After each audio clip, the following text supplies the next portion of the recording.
Bem-vindos.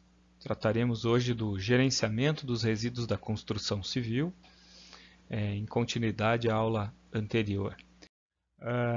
Lembro que esse material ele é de uso restrito para finalidade didática e apenas aos inscritos na disciplina. Então, é vedado qualquer tipo de cópia, distribuição, apropriação, divulgação não autorizados, tá bom? Todos os direitos reservados a nós que somos o autor dessa obra. Então, o processo de construção e de demolição. Então, para a gente poder promover um gerenciamento adequado dos resíduos de construção civil, a primeira coisa é entender como é que ele acontece, como é que ele se dá. Então, todo empreendimento de engenharia, ele se inicia pela vontade de alguém, certo? Esse alguém a gente chama de empreendedor. Muitas vezes ele é um investidor, então ele tem dinheiro e quer fazer mais dinheiro, ou ele tem um sonho da casa própria, de construir uma casa, ou ele tem a vontade de comercializar unidades de apartamentos, enfim. Alguém deseja empreender, deseja executar uma barragem, uma rodovia, um edifício, enfim, qualquer coisa. Essa pessoa não necessariamente ela é técnica, então muitas vezes ela é leiga e está interessada apenas no dinheiro envolvido no processo. Tá? De modo que ela delega essa atividade técnica de planejamento, de projetar o empreendimento, de projetar o edifício a alguém. Tá? Então, a uma pessoa ou um conjunto de pessoas, geralmente engenheiros, né? Ou arquitetos. Então, esses profissionais estão envolvidos nesse processo de planejamento, de detalhamento. Então, o empreendedor muitas vezes ele tem só uma ideia genérica do que ele quer. Puxa, eu quero uma casa, queria que tivesse 3 banheiros, queria que tivesse piscina, quisesse aquilo. Ou ele é um órgão público. Puxa, eu queria uma rodovia que tivesse 2 faixas, 2 pista dupla, que tivesse acostamento. Então, ele tem uma ideia geral da coisa. Mas quem muitas vezes precisa entrar no mérito do detalhe de como serão tecnicamente as coisas, que material será usado, que técnica construtiva será usada, como é que vai acontecer a sucessão das etapas de obra, essas coisas todas ficam a cargo dos técnicos. Então, muitas vezes a gente tem esse momento do planejamento e ele antecede a própria obra, porque tem todo o processo de legalização da obra, autorização, obtenção de alvarás, licenças e tudo mais. Tá? Depois a gente executa, constrói a obra, não necessariamente é a mesma empresa, o mesmo time executa a obra que fez o planejamento. E por último a gente tem a utilização do empreendimento aqui,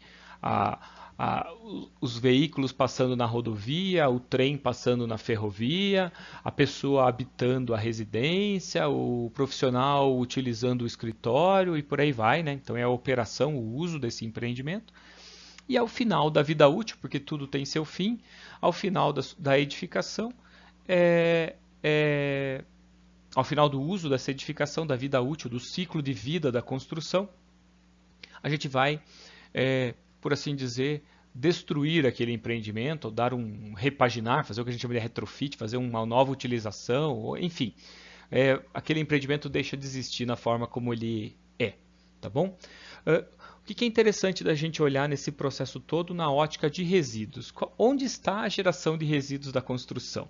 Está basicamente nessas 3 últimas etapas, quando eu executo a obra, quando eu utilizo o meu empreendimento, e aí eu vou pensar nas reformas, nas adaptações que são feitas durante o uso, e no processo de demolição, desconstrução. Tá? Então, o resíduo ele está em todas essas etapas.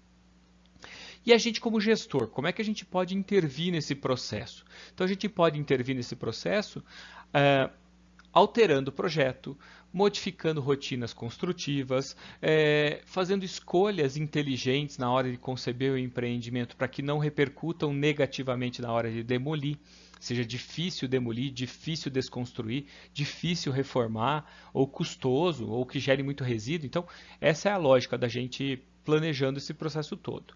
E olha que interessante, quanto mais a montante nesse processo, quanto antes eu intervenho nesse processo, mais eu influencio o processo todo, mais eu repercuto em tudo isso. Então, quando eu, engenheiro projetista, chego para o meu empreendedor e falo, olha, Porque ao invés de usar uma parede de tijolos, você não usa uma parede desse material de madeira reflorestada.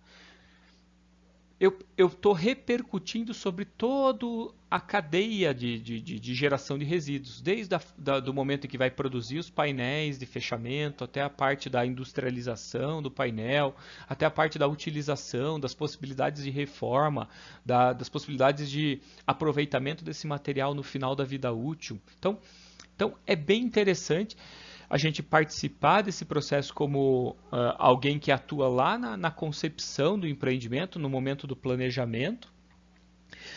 Lembrando que eu, técnico, tenho que tentar mostrar quais são as possibilidades para o empreendedor para que ele possa escolher.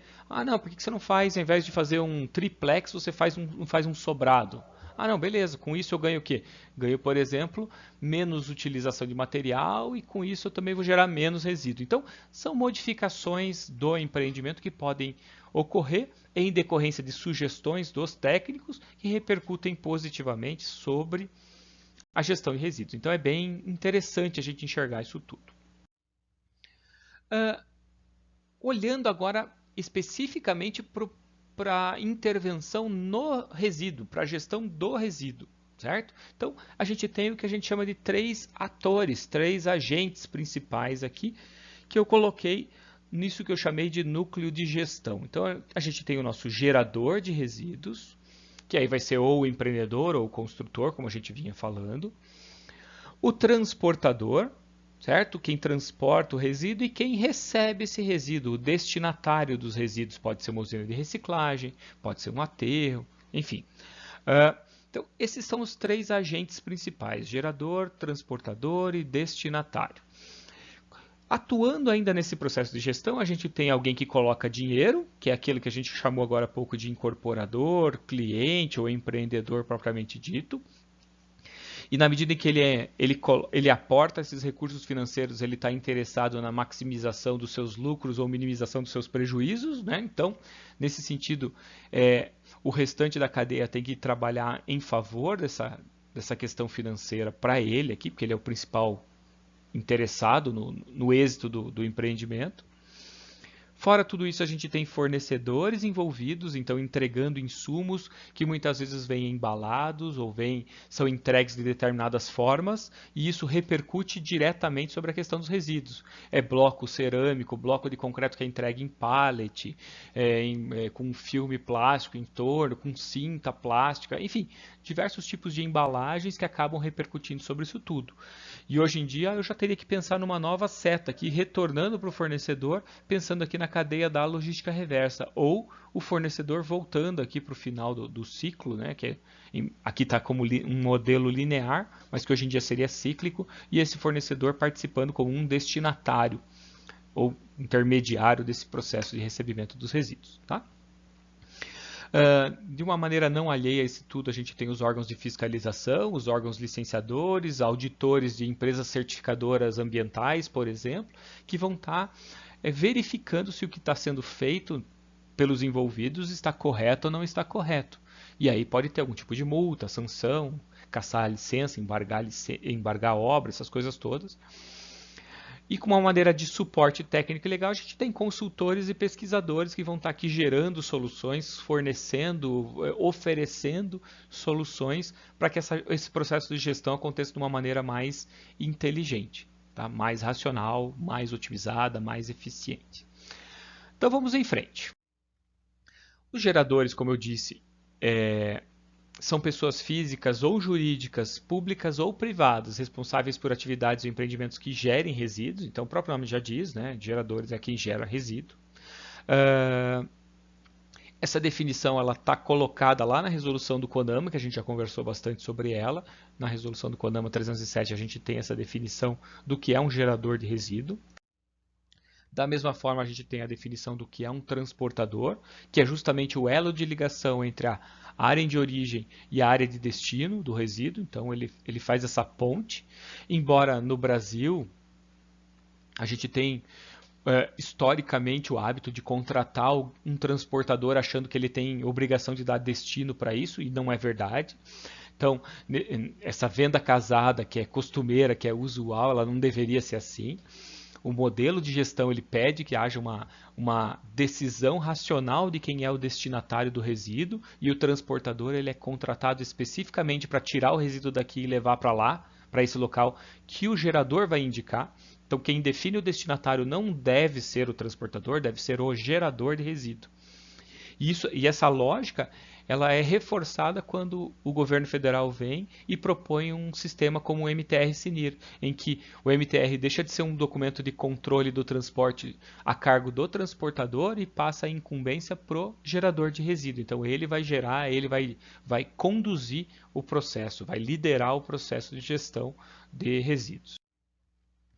Então, as áreas destinatárias ou as áreas de destinação de resíduos são essas justamente que vão receber o resíduo e vão ou armazená-los de uma maneira temporária ou definitiva ou beneficiá-los, né? Transformá-los de modo que eles possam ser aproveitados de uma outra forma qualquer. Tá? A gente tem como opção clássica de um modelo de gestão de resíduos de construção civil aquilo que a gente chama de usinas de reciclagem ou usinas recicladoras de resíduos da construção civil ou simplesmente usinas de resíduo de construção civil, que é o que o pessoal costuma chamar, certo? Aqui a gente tem uma fotografia de uma unidade de Campinas, nessa bibliografia que eu tirei. A gente enxerga nessa unidade. O que é isso? É basicamente um processo muito similar ao que existe nas pedreiras para a produção de brita, para a produção de agregados pétreos. Né? Então, a gente tem um sistema de entrada de resíduos. Então, aqui embaixo do mouse aqui tem uma esteira, onde esses materiais são previamente classificados, triados para tirar eventuais contaminações, plástico, papel, metal, o que tiver aqui, para que só entre nesse processo aquilo que for passível de transformação em agregado pétreo, certo? Em agregado mineral, brita, reciclada, certo? Então notem, aqui ao fundo eu tenho várias pilhas de material bruto aguardando o beneficiamento. E aí esse material entra por essa esteira aqui, provavelmente nesse talude aqui deve ter um silo de entrada, aqui um processo de entrada de alimentação, um silo de alimentação, um processo de peneira para proteção do sistema, e aí o processo de classificação, que suponho que seja manual, mas poderia ser mecanizado. O que acontece? Aí o material ele vem por essa esteira e vai para esse conjunto de peneiras classificatórias. Então aqui tem uma série de peneiras, cada uma com uma abertura da maior para menor, e aí elas vão classificando o material. Notem aqui que na saída da peneira, ou aqui a jusante da peneira, eu tenho vários dutos aqui, cada um joga numa esteira diferente. Então, na primeira peneira sai um material que vem aqui, que a gente vai chamar, que é o mais grosseiro, que chama de bica corrida, ou brita corrida, em São Paulo eles chamam, mas é bica corrida que a gente costuma chamar, certo? É esse material de granulometria grande, diversa, pouco homogêneo, tá?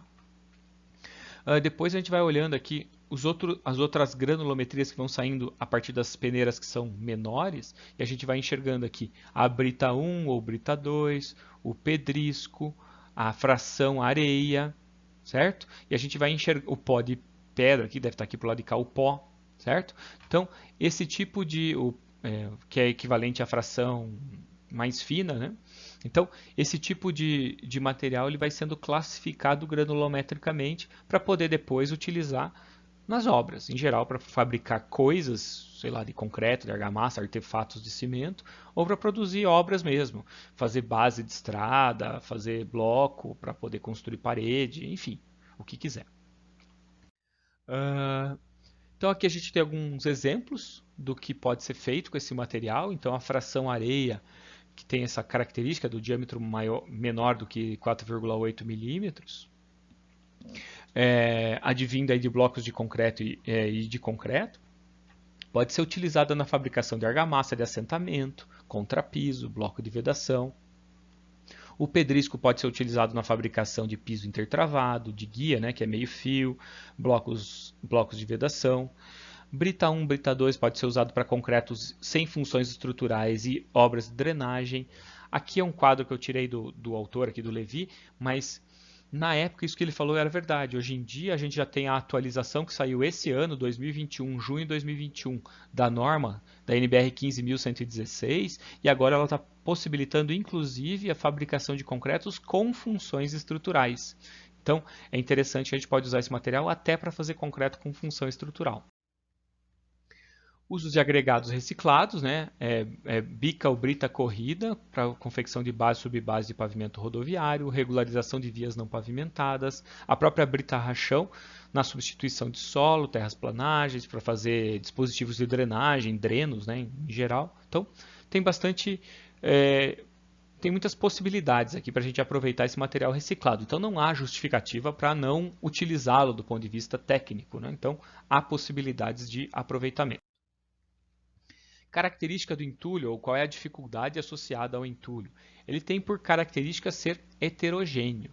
E aí, quando a gente fala heterogêneo, isso está muito associado à origem que ele tem. É óbvio que a gente não quer que chegue um material como está aqui na foto, né? Quando a gente fala em entulho, a gente remete a essa... Porque entulho não é sinônimo de concreto, do tipo de material. Não é sinônimo de concreto, não é sinônimo de revestimento cerâmico, não é sinônimo de tijolo. Ele é um termo genérico utilizado para representar essa mistura ou essa origem do material, né? Então, quando a gente pega uma caçamba dessa e enxerga isopor, plástico, madeira, papel, copinho de lanchonete, tudo isso misturado, é óbvio que isso aqui não é fácil aproveitar isso de uma maneira direta. Então, não é desejável, não é ideal que haja essa mistura. Então, o ideal é a gente fazer um processo de segregação na fonte, que a gente chama, uma classificação na origem, de modo que esse material não seja misturado, porque depois que está misturado, separar é muito mais difícil. A composição dos resíduos, mesmo que respeitadas essas diferenças todas, se a gente fizer uma análise, a gente vai observar mais ou menos isso que está nesse gráfico aqui. A gente extraiu aqui de algumas literaturas diferentes, mas é só para ilustrar como pode variar o percentual de determinados tipos de material dentro disso que a gente chama de entulho, desse resíduo de uma obra, né? Então, quantidade de argamassa aqui vai de 65 a quase zero. Concreto, uma pequena quantidade aqui, sei lá, 8% a grandes quantidades ali de 30%, 40%. Então, há várias variações desse material no meio do entulho. As proporções são muito diferentes e dependem muito de obra para obra, da fase da obra que a obra está, depende de tudo isso, né? O interessante é a gente enxergar que fazendo a lição de casa, fazendo essa classificação, essa segregação, a gente consegue, em linhas gerais, obter dois tipos de produto nessas usinas recicladoras, certo? O que a gente chama de fração cinza e o que a gente chama de fração vermelha ou fração mista, é o mais comum até, tá? Então, tem o agregado cinza e o agregado misto. O que a gente tem aqui? Esse material foi produzido exclusivamente com argamassa e concreto de cimento Portland, por isso que ela tem essa cara cinza. Aqui não, aqui eu tenho o bloco cerâmico, tijolo de cerâmica vermelha aqui. E como eu assento o tijolo sobre a argamassa, é muito difícil separar a hora que eu vou destruir uma parede, de separar uma coisa da outra. Então, dificilmente eu vou ter um material puro só, tijolo, porque teria que vir da olaria praticamente esse material. Se não vier direto da olaria, eu teria um material muito provavelmente misto, né? Então, aí eu dou origem a esse material com uma cara um pouco mais avermelhada. Do ponto de vista de requisito visual, a aparência disso na hora de aplicar na obra, se eu fizer uma argamassa, sei lá, um revestimento ali, um emboço, qualquer coisa com esse tipo de agregado, obviamente ele vai ficar um pouquinho mais vermelho do que o outro, que vai ficar mais cinza, né? Então, o critério de aceitação visual ali pode variar um pouco, embora depois de acabado, pintado, ninguém sabe que tipo de material foi utilizado em um ou outro, né? Então, essa é a verdade. A menos que vá ficar aparente, né? Daí tem esse requisito da qualidade visual da apresentação, né? A questão dos aterros de resíduos classe A para reservação para usos futuros. Então, aquilo que a gente chamava antigamente de bota fora, hoje em dia não é permitido. O que é bota fora? É o lixão das obras, né? Não sei o que faz com isso, manda para o bota fora. Ah, gerou não sei o que, manda para o bota fora. Isso aqui, manda para o bota fora. Então, historicamente se mandava tudo para o bota fora. E hoje em dia é proibido esse tipo de conceito, onde você tem uma área lá onde você vai jogando qualquer coisa sem qualquer critério. O que existe hoje e é permitido é isso que está aqui. É o que a gente chama de aterro de resíduos. Quando eu falo aterro de resíduo de construção civil, é esse aterro de resíduos aqui que se aplica exclusivamente para os resíduos da classe A. Então tem as aulas lá de classificação de resíduos onde eu explico o que é um resíduo da classe A. Então, em linhas gerais, é aquilo que pode ser transformado em agregado, como a gente já acabou de ver. Então, tudo que puder ser transformado em agregado é o que a gente vai chamar de resíduo classe A. Ele é um material próprio, propício, ideal para a confecção de aterros de resíduos. Qual que é a finalidade de fazer um aterro? Tem basicamente duas opções, né? A ideia é você possibilitar o uso futuro da área, então eu aterro uma área, por exemplo, que ela era uma baixada para poder nivelá-la, para poder construir uma casa em cima, certo? E a casa fica no nível da rua, por exemplo, isso. Ou então, para poder reservar esse material para poder utilizar futuramente. Então, são esses dois tipos de opção, né? Ou o material está ali para ficar com um ânimo definitivo ou com um ânimo temporário. E aí a gente vai fazer uso desse material de uma maneira positiva. Obviamente, isso impõe que esse manejo aí aconteça de modo a preservar a saúde pública e preservar o meio ambiente. E, necessariamente, o local tem que ser devidamente licenciado pelo órgão ambiental. Muitas vezes o instrumento adequado não vai chamar licença ambiental, vai chamar autorização ambiental, mas significa que ele está numa condição regular, numa situação regular. Tá? Então, esse conceito de aterro, ele está posto nessa resolução do CONAMA 448/2012, que ela veio a reformar, adaptar, atualizar algumas questões lá da CONAMA 307, tá bom? De 2002, 10 anos depois, portanto.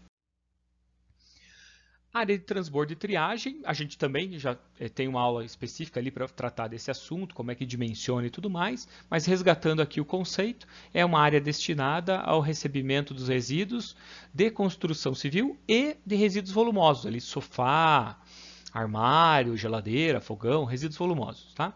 Para que serve esse local? Triagem, armazenamento temporário e eventualmente transformar. A gente costuma utilizar esse local como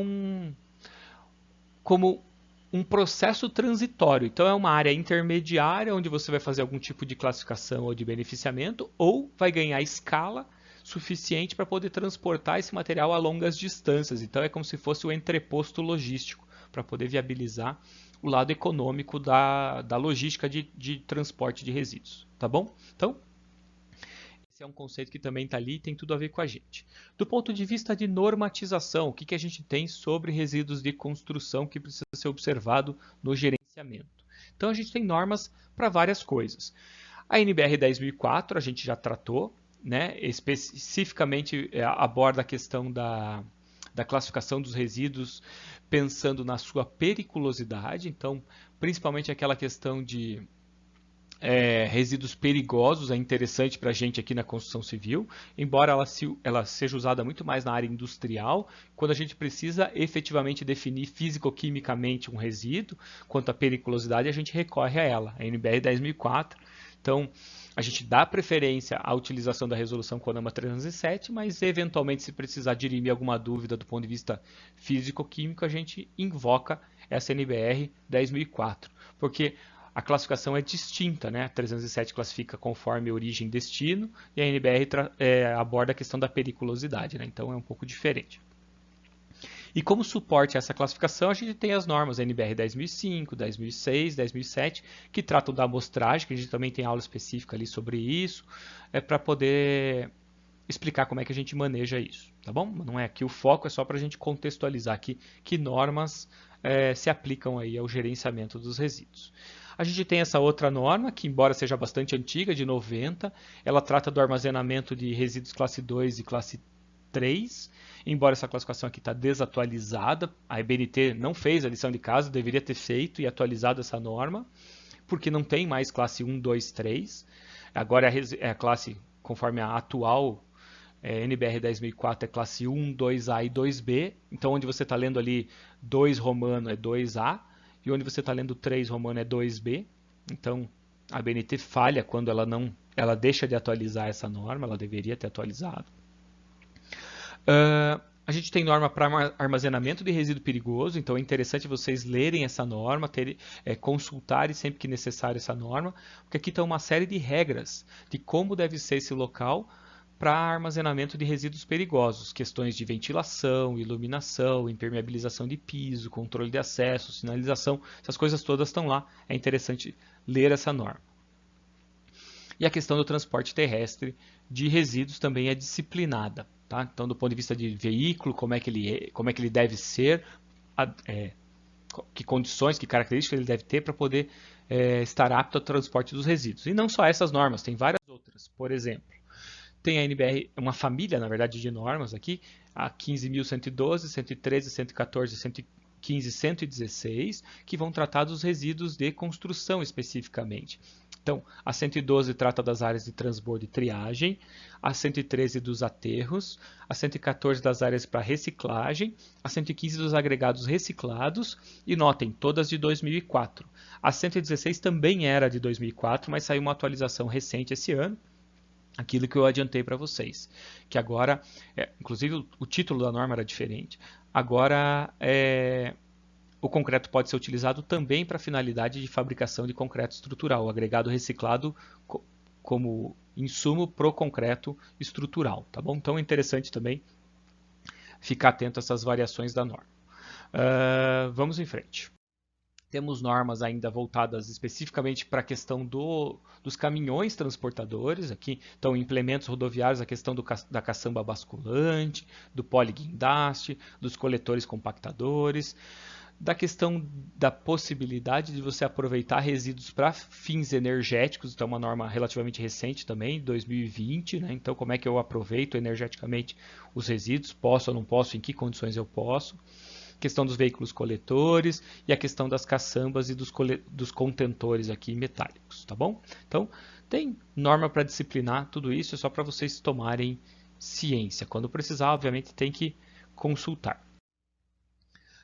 Estratégias de gerenciamento e algumas oportunidades que a gente tem de melhoria ou de intervenção em canteiro de obra visando essa questão dos resíduos. Então, uma dessas oportunidades, e cada vez mais exigida pelos órgãos públicos, é quanto à necessidade de um local adequado para a lavagem de caminhões transportadores de concreto. Nesse caso específico, era a obra da linha verde, a gente estava fazendo concreto compactado a rolo, então era um concreto bastante seco, era relativamente fácil transportar esse material através de caminhão basculante, como a gente está vendo aqui. Então a lavagem ela era dessa forma que vocês estão vendo. Foi construída unidades aqui de tratamento dessa água para justamente reaproveitar a água e promover a limpeza desses caminhões transportadores. Isso aqui é mais comum em obras grandes, né? Em obras com grandes volumes de concreto ou quando o concreto ele é muito seco. É importante a lavagem por conta de não impregnar nos equipamentos e não deteriorar os equipamentos. Então é necessária a lavagem de pronto desse tipo de material e também é interessante que não extravie concreto pelas bocas de lobo, pelo sistema de bueiros aqui da drenagem municipal, porque entope também. Então é importante que haja um local especial para a lavagem disso. Aqui também é uma outra obra em que o concreto era muito mais fluido, é uma obra portuária, que a gente também trabalhou e foi desenvolvido um sistema de lavagem para caminhões aí sim betoneiras, né? Então aqui acontece a lavagem, essa rampa aqui no fundo tem um sistema de tratamento e também passa lá para outras câmaras lá no fundo.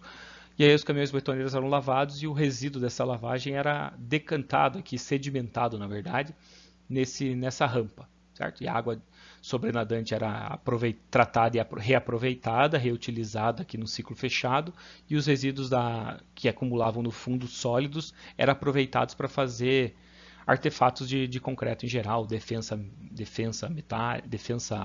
de concreto, essas coisas todas, tá bom? Então, se aproveitava tudo aqui, tudo em ciclo fechado é o ideal. Uma outra coisa também que obra de grande porte tem que se ficar atento é a questão das caixas separadoras água-óleo. Por quê? Porque o óleo, isso aqui geralmente está associado a tanques de diesel, ou a pontos de abastecimento de óleo diesel, ou a pátios de manutenção de equipamentos, né, onde se faz a troca de óleo, engraxe de óleo, oficina de manutenção, essas coisas todas que tem muitas vezes em obras maiores. Então, é importante que esse material aprisionado aqui, né, como é que separado, propriamente dito, esse óleo ele seja esgotado e encaminhado para re-refino, para tratamento. Tá? Então, isso é só para a gente chamar atenção, porque é um resíduo do tipo perigoso, aquele classe 1, classe D, né, segundo a CONAMA 307. A questão do transporte vertical de resíduos é uma questão interessante também. Então, notem que a gente tem um edifício, aqui tem esse duto em azul, onde o funcionário joga o resíduo lá na parte superior e ele vai caindo e caindo direto nessa caçamba aqui embaixo, certo? Aqui é um pedaço de madeira, aqui é feito em plástico, em dutos plásticos. Essa aqui é a vista lá do pavimento, como é que é o duto para ele jogar o material lá dentro, certo? Tem risco associado? Tem. Eu conheço caso, inclusive, de funcionário que morreu porque extraviou um negócio desse aqui. Extraviou um bloco de concreto, bateu na cabeça do funcionário com capacete e tudo. E o rapaz morreu.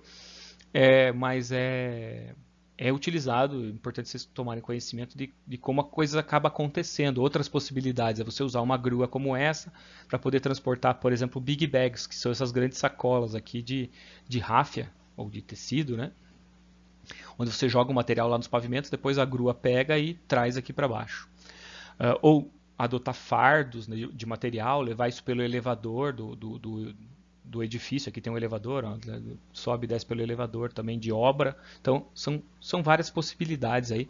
Em função do fluxo, cada gestor vai escolher o que acha mais adequado. Coleta seletiva, cada vez mais exigida também nos canteiros de obra. Então, a ideia é você utilizar a resolução do CONAMA 275 de 2001 para poder identificar essas estruturas com as devidas cores, né? Então, muitas vezes a gente usa o código de cores e também usa adesivos para dizer o que está sendo coletado. Nesse caso específico aqui da obra de Paranaguá, o pessoal desenvolveu um sistema aqui de tombamento. Então, notem, tem uma barra no meio do tambor aqui, ele gira, e o tambor gira para facilitar a coleta, a ergonomia da coleta aqui fica bastante facilitada, bem mais fácil que pegar um tambor desses e ter que tombar em algum lugar para fazer a coleta, né? O próprio saco de lixo aqui também facilitar. Quando não é possível contar com esse tipo de estrutura que já vem com as cores ou são pintadas nas cores, você pode fazer uso de adesivos, né? Adesivos ajudam bastante, são bem mais baratos, você se apropria dessa estrutura para poder fixar nos coletores e induzir a coleta seletiva correta. Aqui um outro exemplo, onde a estrutura é identificada, é sinalizada na parede, estão vendo aqui? Lixo comum, plástico, papel, adotando o código de cores, aqui não parece muito, mas é cinza, vermelho e azul. Então a central de resíduos com as caçambas, cada caçamba tendo a sua finalidade, né? Esse conjunto de estrutura a gente costuma chamar de central de resíduos, né? Um local onde os resíduos são armazenados temporariamente ou existe uma estrutura para coletar esse material, né? Aqui um outro exemplo de central de resíduos, também identificação em paredes, que é a obra também em Paranaguá, que a gente acompanhou. E notem aqui, a gente tem caçambas de diferentes tamanhos, por quê?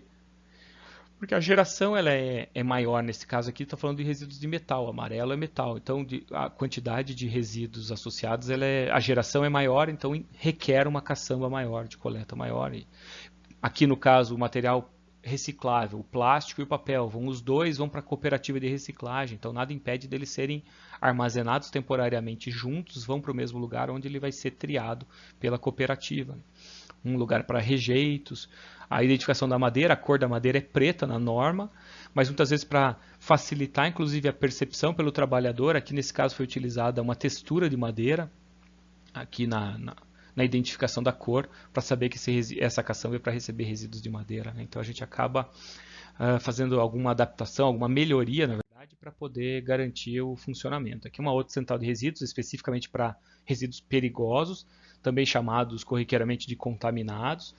Então notem aqui, controle de acesso, cobertura, ventilação, tem uma bacia de contenção aqui, ó, uma mureta com piso impermeável, então tem todos os cuidados para você não extraviar esse material, ou garantir que não, se uma parte desse material vazar, não vai contaminar o meio ambiente, né? não vai poluir o meio ambiente.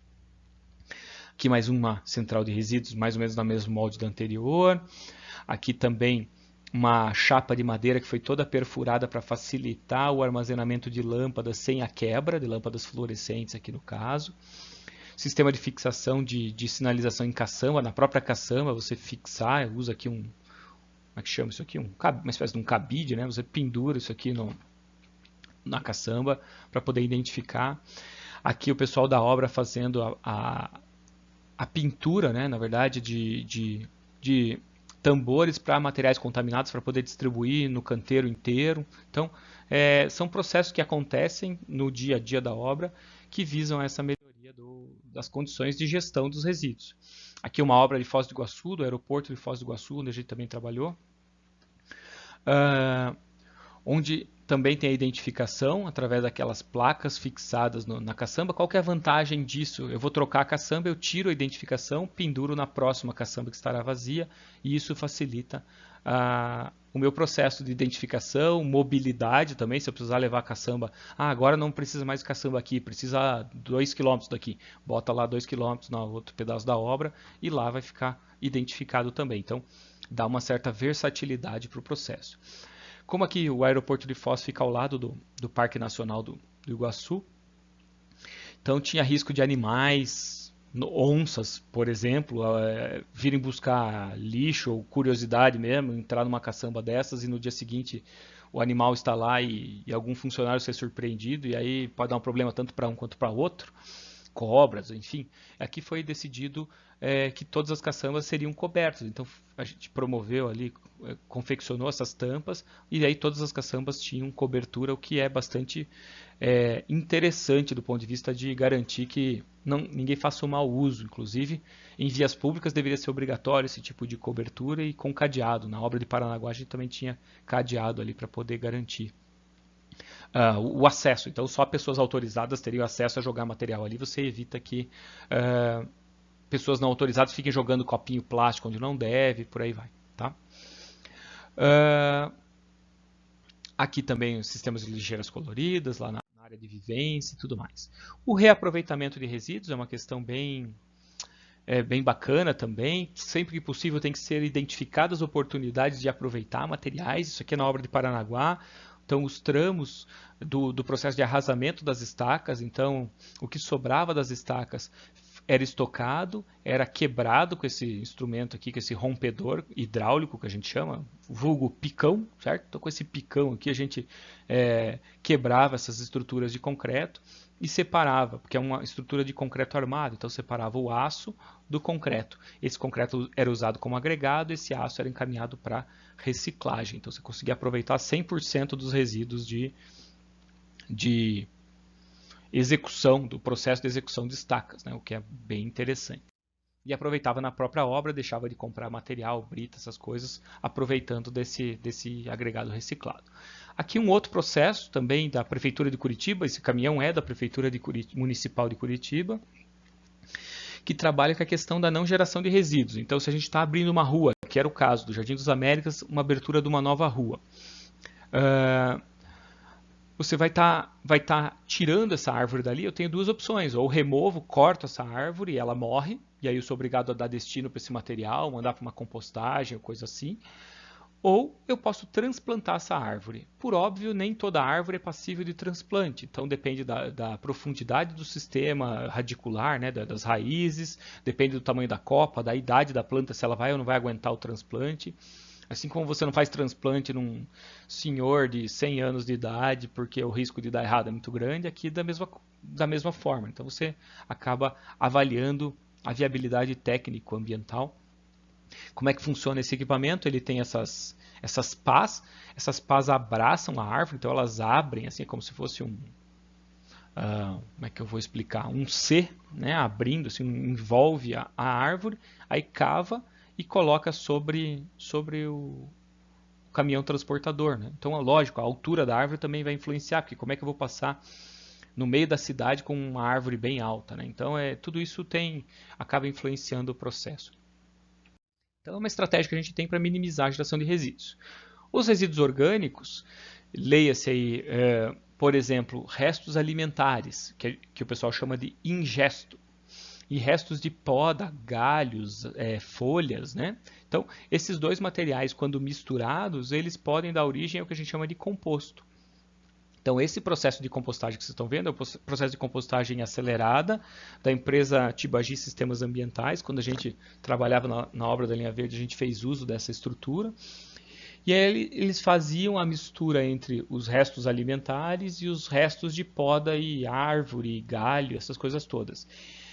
Os restos de alimentos provêm ali os nitrogênio, fósforo, carbono, essas coisas.